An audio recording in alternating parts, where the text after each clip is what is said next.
Hello बच्चों, let's read the question and the question says that the alkali metals dissolved in liquid ammonia. It is observed that हम लोगों को बोला गया है कि जो अल्कली मेटल है वो लिक्विड अमोनिया में डिसॉल्व हो जाता है और इनमें से कौन कौन सा जो फैक्ट होगा वो ट्रू होगा. Okay, so let's start the question by knowing a की. सो the key concept of the question will be that all the alkali metals dissolved in anhydrous liquid ammonia. ठीक है, जितने भी अल्कली मेटल्स होते हैं, अल्कली मेटल कौन कौन से होते हैं? तो lithium, sodium, potassium, rubidium, caesium. ठीक है, तो ये जितने भी अल्कली मेटल्स होते हैं, तो यहां पे लिख लेते हैं हम लोग all alkali metals dissolve in anhydrous liquid ammonia.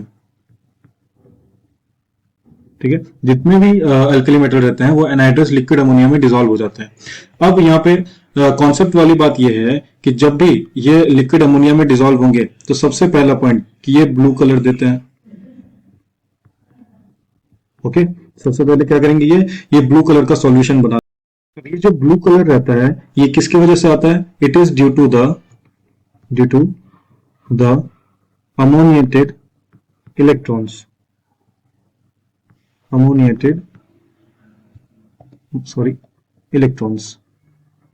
ठीक है, तो जितने भी अल्कली मेटल्स है वो लिक्विड अमोनिया में डिसॉल्व हो जाते हैं और डिसॉल्व होकर क्या कर देते हैं? ब्लू कलर दे देते हैं.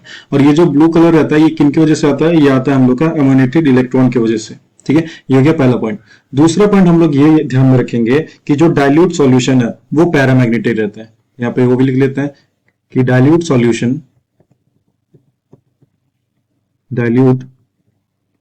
solution are paramagnetic. ओके, अब डाइल्यूट सॉल्यूशन क्या रहता है? वो पैरामैग्नेटिक रहता है. ये क्यों रहता है? क्यों? Due to the free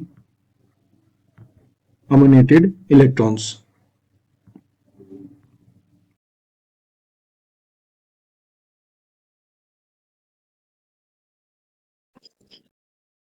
okay, तो ये जो डाइल्यूट सॉल्यूशन रहता है वो पैरामैग्नेटिक रहेगा नेचर में. क्यों? अम्यूनेटेड इलेक्ट्रॉन की वजह से.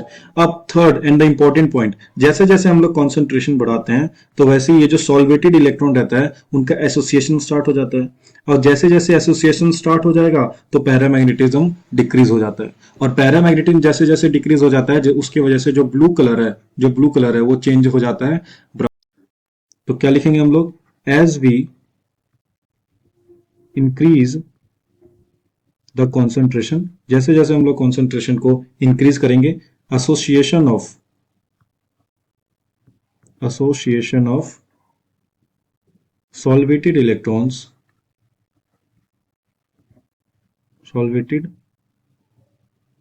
Electrons get started. Okay, and paramagnetism decreases. And